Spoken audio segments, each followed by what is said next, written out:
In today's Leeds news, Sam Greenwood praised, Stuart McInstry's new club, Kamara call-up, and Leeds versus QPR preview.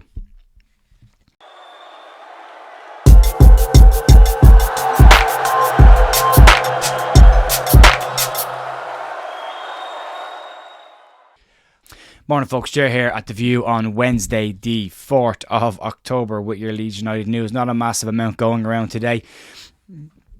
I'm sick again. We'll just crack on. I think I got COVID, but we're fine. We'll crack on with this. So if there's an odd pause, just bear with me. We'll crack on. We'll get into this. It won't take too long today. And we'll start off with Sam Greenwood, who made his full debut for Middlesbrough last night. He has had to settle for cameo appearances off the bench for Borough so far this season, but got his first start in their 2-0 win last night. Greenwood has had to be patient, but he got his opportunity and it seems like he has taken to some degree. He played 87 minutes of the game last night and was called out for some praise in the game as well.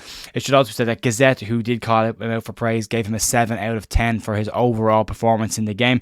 They did point though that at times he didn't look as connected with his teammates as he could have, but they put that down to basically lack of game time up until this point and lack of starts in the team. So they did, however, go on to say that the player had some bright moments in the game and looked lively throughout the match, specifically in the first half, where they said that he was one of the few players that was actually looking to get Borough on the front foot and moving forward.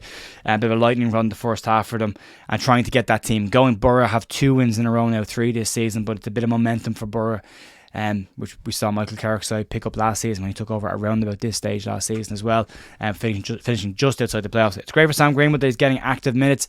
Some of the Leeds loanees have been struggling to get minutes this season so far, but Greenwood getting 87 minutes under his belt in a performance that may see him retain his place going into the weekend for them. So good news for Sam Greenwood, delight for him. Moving on, talking about Leeds players who were out on loan last season.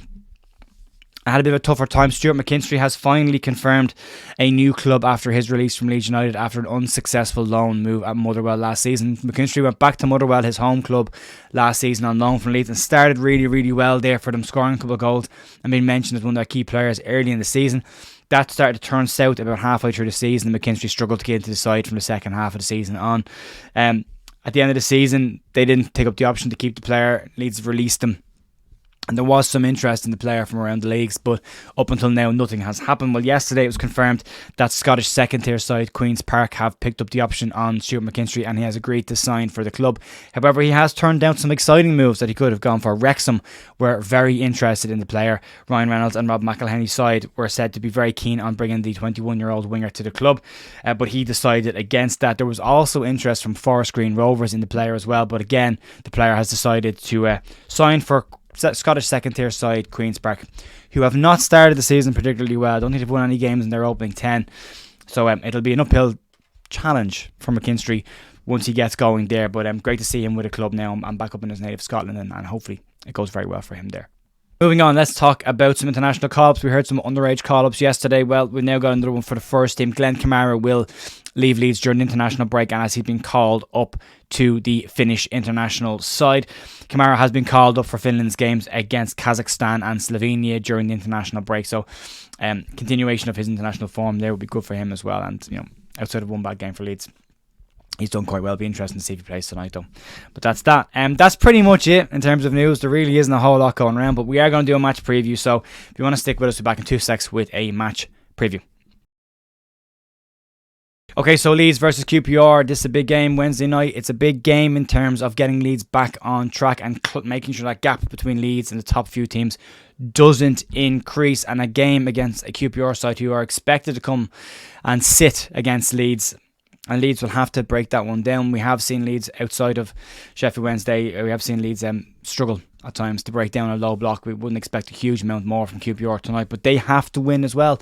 The situation that they're finding themselves, they're in fourth bottom of the league, 21st position so far coming into this game, and Gareth Ainsworth's side will need to get that team moving as well for his own job, but as well as keeping that team out of risk of relegation. QPR currently, as I said, 15 places below Leeds with 6 points below Leeds, sitting in 21st. Leeds sitting in 13th at the moment.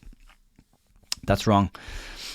QPR currently sitting below Leeds in the table, sitting down in 21st position, Leeds in 13th. Currently, on the basis of last night's games, Leeds dropped out of the playoff positions, but have an opportunity to go back into them as well. If you look at the form guide over the last 5 games, QPR have 1 win in their last 5, 2 defeats and 2 draws as well.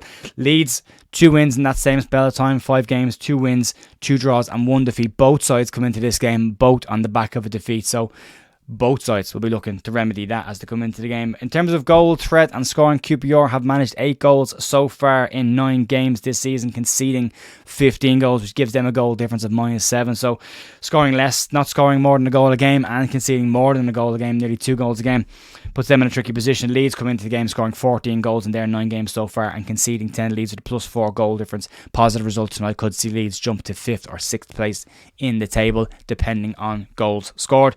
A win for Leeds, as I said, will see them up to 6th in the table, and a positive return to form, which will be needed on the back of a poor weekend last weekend. Big decisions for Daniel Farke to make around the positions of the squad. There's no major new injuries for him there.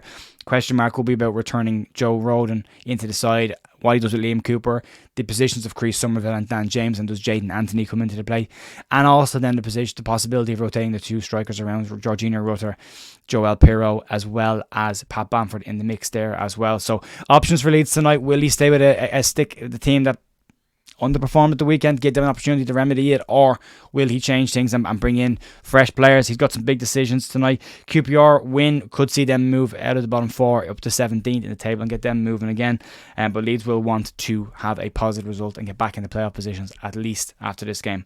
In terms of injuries, QPR will be without experienced defender Morgan Fox, who is out of the game after picking up a knee injury against Coventry City.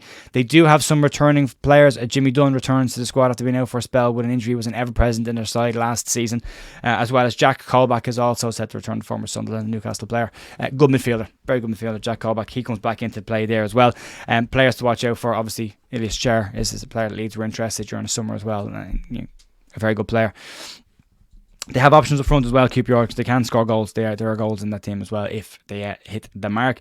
Leeds, no major new injury worries. Willie Gnonto, Stuart Dallas, Junior Firpo still all out, as well as Jed Spence, although 3 of that 4 are expected to be back after the international break. Pat Bamford, another game under his belt at the weekend, will give him a few more minutes. Possibly see him pushing for a bigger part to play in this game should he be needed. But not a massive amount going on. It's a massive game for Leeds. We would hope Leeds come away with this game. The game is live on LUTV tonight for those outside of the UK and Ireland who wish to watch that game. It's a massive game for Leeds in terms of, just as I said, getting back to winning ways and rectifying the form. That weekend performance will be a blip and a bad day at the office should Leeds not repeat that situation again tonight and into the weekend as well. So have to wait and see how that goes. But there will be a match review. There we go. Match review after the game finishes tonight as well, so you can check that out on the channel later on. It'll be a short form video just to go through the top line of the game from tonight. So you can check that out on the channel later on today, as well as the news and interviews that are all available on the channel over the last couple of weeks as well. They're there to check out as well. So and that's it for me. Have a fantastic Wednesday. Fingers crossed for 3 points, and I will see you later on tonight or tomorrow morning for more Leeds news. See you then. Bye.